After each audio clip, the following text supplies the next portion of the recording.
Hello, my name is Jeffrey with MTB Mastermind, and today I'm going to talk to you about cleat placement. So there's a couple things that you need to know because this is actually really key to not getting knee pain when you're riding your bike. Also, it can give you better power transfer, and it can also make it so that your cleats aren't falling off mid-race. So pay attention, and I'm going to show you some cool tricks. So first off, this is a brand new shoe. Okay, with the shoe, you have two places for cleat placement. So on this little plate actually will slide up and down, as you can see, okay? It'll slide up and down until you actually tighten it. But a lot of people wonder, where do I put it? Do I want it all the way in the front? Do I want it all the way in the back? And there's a lot of people that have talked of, oh yeah, make sure you always put them in the front. Oh yeah, make sure that you slam it all the way back. The thing that you're really wanting to accomplish with this is that most of us are the reason why they've designed these shoes the way they've designed them is that for 99% of the population, it should be in the center, okay? I've done countless fits, and there's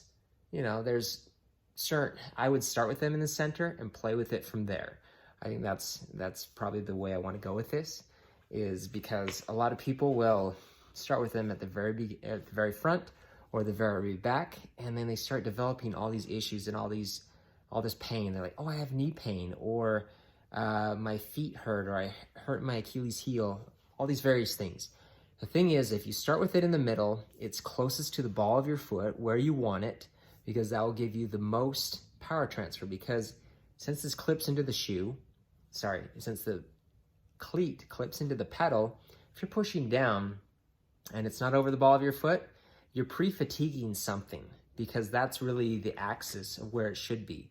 So through the stroke, as you're coming down, if it's at the front of your shoe, you're actually putting a lot of strain on areas that can't support that. So you're gonna get fatigued earlier than you should be getting fatigued. So if you have this issue, look at your shoes, see what's going on, because it might be a result of your shoes and your cleat placement.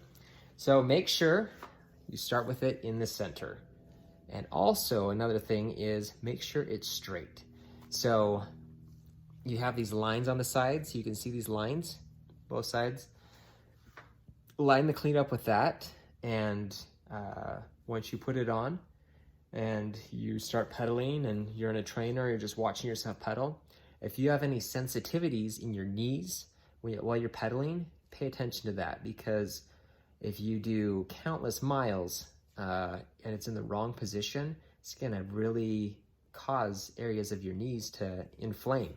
I had one ride that my wife and I did. We rode our tandem bike 300 miles in a day. And my cleats to my shoes were a little bit tweaked. It was ever so slightly. So it wasn't completely straight. And after riding 300 miles, just up and down, because we did it all in a day, my knee was incredibly inflamed. And it's because it was not perfectly aligned. Alignment is where it's most comfortable and it's the most efficient. So go ahead and do yourself a favor and make sure you start with it in the center. Make sure it's all the way tight. So if it's a Shimano cleat, make sure it's tight up against the shoe. And I'm gonna show you some other examples of some other things, just so you don't run into the same problem. So here we go. This is the first thing I wanna show you.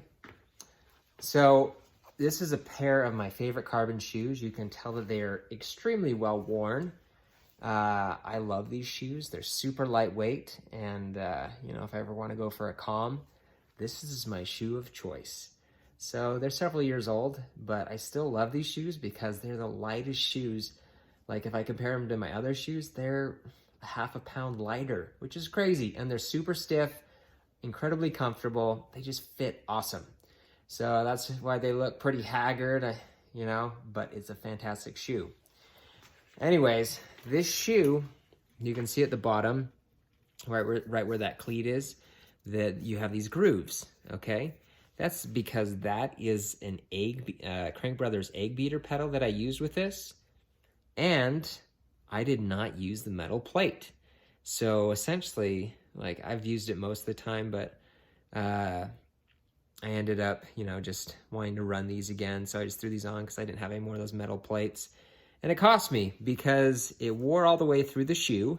It wore through it so much that during a race, I did a 50-mile race in these. These were the last time I wore these. And with about 15 miles to go, it wore through the shoe so much that all of a sudden there became this play, and the cleat was moving up and down, up and down. I made sure that all these were tight. They were tightened to spec. And yeah, it essentially broke my shoe. So I had this play going back and forth. So it was really muddy. So it's really hard to get out, really hard to get in. And yeah, it just was super frustrating because I couldn't put down the power that I can usually put down. So make sure if you're using Crank Brothers Eggbeater pedals and the cleat system, make sure that you use the metal plates. I'm going to show you what that looks like. So this right here is a plate. It's these metal plates. It's so that the bars of the Eggbeater actually wear on these and not into your carbon sole. So awesome system. They're like 10 bucks for the plates. Totally worth it. Save your shoes, and also you have less play when you're pulling up. So there's a little bit of play in the Eggbeaters. As you're pushing down or pulling up, you can kind of feel it. This takes out a lot of the play, so make sure that you use those plates. And then for the last thing I want to show you, this is a Shimano cleat. You don't need any of those things. Just make sure you tighten it down. It has these this flat platform up top. You can see that this is flat right here and this is flat. Line that up with wherever the lines are that you want to do, where you want to place the cleat. It's nice that this shoe actually has lines all the way down so that we can actually just make sure that we get it. It has 10 lines on both sides. So you're like, oh, let's put it on line 1. So put it on line 1, both sides, and then you can tell that it's straight. So make sure that these are tight. You can, get them as snug as possible. You don't really have to worry about over-tightening it. You can over-tighten, but just make sure that they're snug, that they're tight. If you want to tighten them down, put them at like 6 or 7 Newton meters. Then you don't have to worry about your cleats coming loose while you're riding. Anyways, that's some pro tips on cleat system and pedal system and what to do to make sure that your cleats are in the right place so you can get away from that knee pain that comes from poor cleat placement.